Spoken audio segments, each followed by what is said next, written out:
आज का वीडियो है एक स्टोरी, मेरी story, how I started all the businesses that I run, how I got where I am. ये मैं आपको इसलिए बता रही हूँ क्योंकि बहुत सारे लोगों ने मुझे बहुत बार रिक्वेस्ट किया है कि मैं उन्हें बताऊँ कि मैंने अपना बिजनेस स्टार्ट कैसे किया था। तो अभी क्विकली पॉज करिए, पॉपकॉर्न या चाय लेके आइए और हम बात करना शुरू करेंगे। फिर मुझे बचपन से ना बायोलॉजी का बहुत शौक था। छोटी छोटी किताबें मैं खरीदती रहती थी बुक फेयर से, बॉटनी की, जूलॉजी की, और अपने आसपास जितने भी पौधे मिलते थे मुझे उनको देख के डायग्नोस करती रहती थी कि उनमें प्रॉब्लम क्या है, उन पौधे क्यों ख़राब हो रहे हैं, या फिर उसमें अगर कोई वर्म्स हैं तो क्यों हैं। तो मुझे बायोलॉजी से हमेशा से बहुत प्यार था और आज भी है। इसीलिए बहुत यंग एज में मैंने डिसाइड कर लिया था कि मुझे एक जेनेटिसिस्ट बनना है, मतलब जेनेटिक्स की स्टडी करनी है और उस फील्ड ऑफ साइंस में जाना है। तो काफ़ी सालों तक मैंने उसकी प्रिपरेशन भी की। आई थिंक 9, 10, 11, 12 मैंने बहुत ध्यान दिया जेनेटिक्स में, पढ़ाई की बायोलॉजी में, हमेशा 100 ऑन 100 स्कोर किया बायोलॉजी में, and I was doing pretty well. लेकिन 12th ग्रेड में मैंने अप्लाई किया यूके जाने के लिए फॉर कॉलेज। मेरा किंग्स कॉलेज लंदन में हो गया था, शेफील्ड में, यूसीएल में, ऐसे बहुत सारी अच्छी अच्छी यूनिवर्सिटीज़ में एडमिशन भी हो गया था। लेकिन अंडर ग्रेजुएट यूके में पढ़ना, स्पेशली व्हेन आई वाज 17, 18, उसमें दो बहुत ही हिकअप्स आए, which was first, my parents thought I am too young to move to a place like London. Second, it was costing us a lot. 3 साल वहाँ पे रह के पढ़ना, कुछ 1 करोड़ का खर्चा था, एंड वी weren't श्योर कि बैचलर्स में इतना खर्चा करके कोई फ़ायदा होगा भी कि नहीं। तो इसीलिए वो चेंज कर दिया मैंने अपना डिसीजन और इंडिया में ही पढ़ाई की। इंडिया में उस समय 2 या 3 कॉलेजेस ही थे जो बायोटेक्नोलॉजी में अंडर ग्रेजुएशन दे रहे थे, और वो भी as an engineering, not as a BSc but an engineering degree, BTech degree. तो जब मुझे वो कॉलेजेस मिले, मैंने मुंबई वाले कॉलेज में अप्लाई किया और मेरा एडमिशन भी हो गया based on my grades, and I started going to that college. College जाने के बाद obviously I loved all the courses that I was studying, everything that I was doing, but तब मुझे practically पता चला कि biology में दिन भर आपको करना क्या होता है। As a experimental biologist or a theoretical biologist also, you have to be in labs all day alone by yourself, या फिर आपका कोई एक लैब पार्टनर होता है या एक्सपेरिमेंट पार्टनर होता है, रिसर्च पार्टनर होता है। बट मैं, आप मेरे को जानते ही हैं, I am a people person. तो तभी मुझे लगने लग गया था कि मैं 100% नहीं दे पाऊंगी बायोलॉजी फील्ड को। इसीलिए कॉलेज के समय ही मैंने अपना खुद का एक एनजीओ स्टार्ट किया मुंबई में। 2 साल तक वो रन भी किया while I was in college, and we helped a lot of children around Mumbai. उसके अलावा मैंने अपने कॉलेज कमिटी में भी हर इवेंट में पार्ट लिया, और इवेंचुअली 3rd ईयर में मैं जनरल सेक्रेटरी भी बन गई कॉलेज में। ये सब हुआ, it gave me a lot of management skills, it gave me a lot of management experience. तो इसीलिए मुझे एक बात तो क्लियर थी कि मैं प्लेसमेंट्स में तो नहीं बैठने वाली। जहाँ मेरे सारे दोस्त अलग अलग बायोटेक्नोलॉजी में जॉब्स ढूंढ रहे थे और ऑलरेडी प्लेस भी हो रहे थे, आई वॉज क्लियर कि प्लेसमेंट में तो बॉस नहीं बैठना है, मुझे जॉब नहीं चाहिए और जॉब करनी भी नहीं है मुझे। I was clear. फिर आया लास्ट सेमेस्टर, थीसिस सेमेस्टर या फिर रिसर्च पेपर सेमेस्टर, जिसमें आपको रिसर्च पेपर करना होता है। वो ब्लैक बुक बनानी होती है 150 पेजेस की, और वो रिसर्च हम कहीं से भी कर सकते थे, हमारे पास ऑप्शन था। तो दुनिया में कहीं से भी, किसी भी इंस्टीट्यूट से, प्राइवेट या गवर्नमेंट, या फिर अपने खुद के कॉलेज से। तो मैंने अप्लाई किया सिर्फ एक इंस्टीट्यूट में, आईआईटी दिल्ली, क्योंकि मेरे मॉम डैड चाहते थे कि मैं आईआईटी जाऊँ इन सम वे और the other, and I went. I did my research project from IIT Delhi, and जब मैं वो कर रही थी, आई थिंक 1 महीना ही हुआ होगा मुझे स्टार्ट किए हुए, I got so board honestly.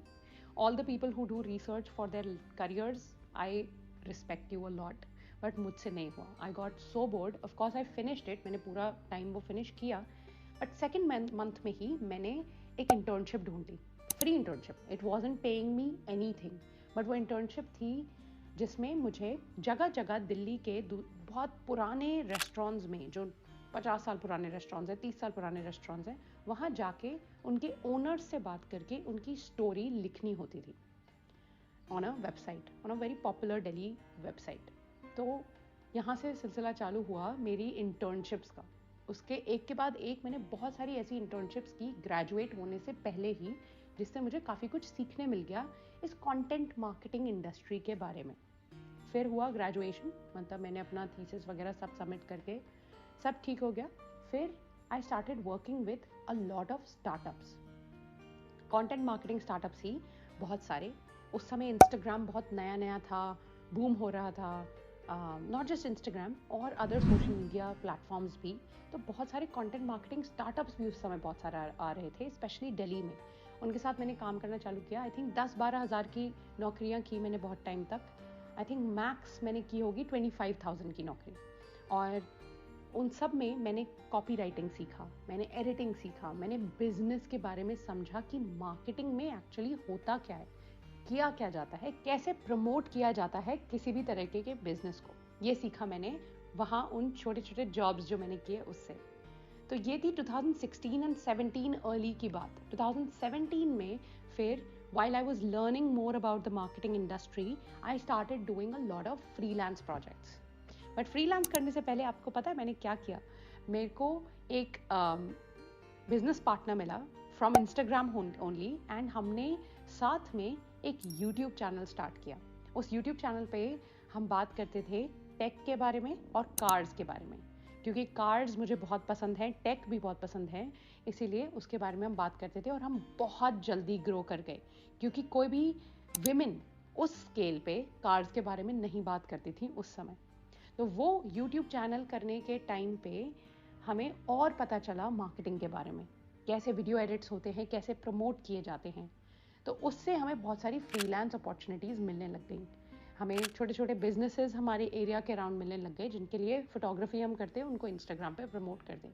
बहुत कम पैसे कमा रहे थे हम उससे, but at least we were making a lot of experience, like we were gaining a lot of experience. धीरे धीरे करते हुए आई थिंक 2017 दिसंबर में मैंने अपनी जॉब छोड़ दी, बट ये स्टार्टअप मैंने स्टार्ट कर दिया था ऑलरेडी सितंबर में। और जब जॉब छोड़ दी उसके बाद हम सीरियस हो गए कि अब तो I will have to make money, to make as much money as I was making in my job. क्योंकि अगर आपने मेरा फाइनेंशियल डिसीजंस वाला वीडियो देखा है तो आपको पता है कि मैंने SIPs ऑलरेडी चालू कर दी थी बहुत अर्ली इन लाइफ। तो SIPs पे करने के लिए मेरे पास उतना पैसा होना ज़रूरी था। इसीलिए उसके बाद we started pitching to a lot of people, जितने भी छोटे बिजनेसेस हमारे फ्रेंड्स एंड फैमिली के, फैमिलीज फ्रेंड्स के, उन सबको कि हे आपका बिजनेस है, हम आपकी इंस्टाग्राम में मदद कर देंगे, हम आपकी फेसबुक एड्स चलाने में मदद कर देंगे, लेकिन let us do your marketing. जितना आपको पे करना है आप कर दो, लेट अस डू इट। ऐसे करते करते हमें बहुत सारे छोटे छोटे बिजनेसेस मिलने लग गए। और 2018 की शुरुआत में we got our first big business, जो एक स्टार्टअप था, peanut butter startup, protein peanut butters they used to make, and उसमें we got our complete experience. उसमें हमने पैकेजिंग से लेके इवेंट्स तक सब डिज़ाइन किए और अटेंड भी किए, ऑर्गेनाइज भी किए। तो वो A to Z how to run an FMCG business हम वहाँ से सीख गए। फिर 2019 में हमने वो बिजनेस के साथ काम करना छोड़ दिया, and moving forward we started getting more and more businesses to work with. ये थी 2019 की बात। फिर 2020 में पैंडेमिक आ गया। 2019 था पहली बार जब हमने अपना खुद का ऑफिस सेटअप किया। We were so excited, so happy. इतना बड़ा स्पेस था वो, जिसमें हम उस समय तो 3 लोग ही काम करते थे, लेकिन it was everything to us. फिर आया 2020, the year that changed everything for everybody, and it did for us also. 2020 March में हम वापस अपने अपने घर से काम करने लगे। हमारे एम्प्लॉयज़ भी, हमारे टीममेट्स भी घर चले गए। और first 2 months, I think March, April and May तक हमारे पास काम बिल्कुल भी नहीं था, क्योंकि सारे क्लाइंट्स डर चुके थे। सारे क्लाइंट्स को भी समझ में नहीं आ रहा था कि ये पैंडेमिक है क्या और हम इसमें रेवेन्यू कैसे जनरेट कर सकते हैं। तो 2-3 महीने हमने भी कोई रेवेन्यू जनरेट नहीं किया। लेकिन जून में सब चेंज होने लगा। जून में every business wanted to go digital, क्योंकि बिजनेसेस को पता चल गया कि अब तो ऑन ग्राउंड कुछ होगा नहीं, डिजिटली हमें अपनी सर्विसेज एंड प्रोडक्ट्स बेचने पड़ेंगे, प्रमोट करने पड़ेंगे। तब हमारे पास और बिजनेसेस आने लगे, and the business started booming for us as well. अगस्त में वी फाइनली डिसाइडेड कि हमें इस ऑफिस की कोई ज़रूरत नहीं है, हम फालतू में इसका रेंट पे कर रहे हैं, तो we better let it go, and we did that. But सितंबर में कुछ सीरीज ऑफ अनफॉर्चुनेट इवेंट्स और मिसअंडरस्टैंडिंग्स के बाद मैंने और मेरे बिजनेस पार्टनर ने ये डिसाइड किया कि अब से हम साथ में काम नहीं करेंगे. He will find his own clients and I my own. और हमने अपने अपने सेपरेट वेज चुन लिए और अपनी अपनी खुद की एजेंसीज में आगे बढ़ने लगे. उसने अपनी खुद की एजेंसी स्टार्ट की. He is doing great today and I am doing great today. But 2020 में जब ये स्प्लिट हुआ, तब the entire business became mine. The entire business was my own decision what I had to do with it. तब जो shift आया वो ये हुआ कि I stopped liking working with business brands. Business brands मतलब जो products और services as a business बेचते हैं. I wanted to work with personal brands, people like me, coaches, consultants, therapists, people who are an individual जिनके पास services हैं देने के लिए. तो 2020 end and 2021 की शुरुआत से I started working with a lot of personal brands and I love working with personal brands. और आज की डेट में 2022 ख़त्म होने आया है, 5 साल हो गए मुझे बिजनेस रन करते हुए. 90% of my clients are personal brands and I absolutely enjoy working with them. ये सारा बिजनेस मैं कैसे कर पाई? Of course मैं एक बिजनेस फैमिली से नहीं आती हूँ. मेरे parents are regular job doers और जॉब पीपल आई गेस. हमारे पूरे ख़ानदान में कोई भी बिज़नेस रन नहीं करता है दूर दूर तक. I am the only business owner. ये बहुत ही अलग बात थी, बहुत ही डिफ़िकल्ट बात थी, क्योंकि आज की डेट में भी 5 साल हो गए बिज़नेस करते हुए मैं अपने रिलेटिव्स को नहीं समझा पाती कि मैं एक्चुअली करती क्या हूँ, या वो समझ नहीं पाते कि मैं एक्चुअली करती क्या हूँ, क्योंकि मैं किसी MNC में काम नहीं करती. लेकिन ये सब मैं कर पाई क्योंकि मेरे मॉम डैड, मेरे भाई ने मुझे बहुत मॉरली सपोर्ट किया डे 1 से. और वो सपोर्ट भी तभी हुआ क्योंकि मैंने उन्हें कम्युनिकेट किया कि मुझे कभी भी एक कॉर्पोरेट जॉब नहीं करनी, मैं उसके लिए बनी ही नहीं हूँ. वो communication early in my life बहुत ज़रूरी था. तो अगर आप भी ऐसे कुछ करना चाहते हैं, आई वुड सजेस्ट कि आप अपने फैमिली से कम्युनिकेट करें. अगर वो आपको फाइनेंशियली या बिजनेस वाइज हेल्प नहीं भी कर पा रहे, वो एटलीस्ट आपको इमोशनली, मॉरली और दूसरे तरीकों से तो सपोर्ट कर पाएंगे. तो ये थी मेरी बिजनेस जर्नी कि how I shifted from a bio nerd to a marketing agency owner. But recently I took a pivot in my career yet again. I started another business which is my coaching business, क्योंकि मेरे इस काम में इतने time से personal brands के साथ काम करने के बाद मुझे ये पता चला कि I actually love helping people. So many young people come to me on Instagram with their problems in life, with confidence problems, self-esteem problems, with comparisons that they have in their head, regrets that they have in their heads. इसीलिए मुझे लगा कि ये time मेरे लिए सही है to take a month off from my work, which I did in July, and completely focus on learning. And I took up a course, and it is the course that will get me certified and credentialed as an ICF professional life coach.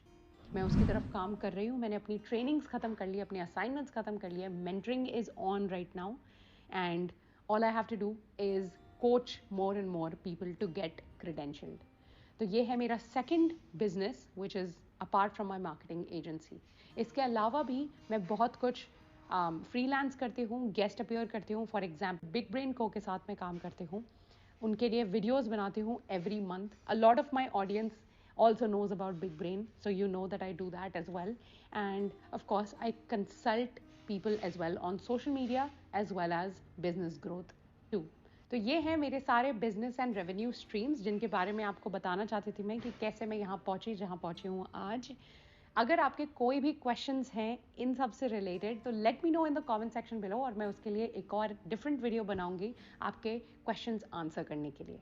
Also let me know if you would like to know my future plans with the business, with the businesses. I will love to tell you that as well. I'll see you in the next video.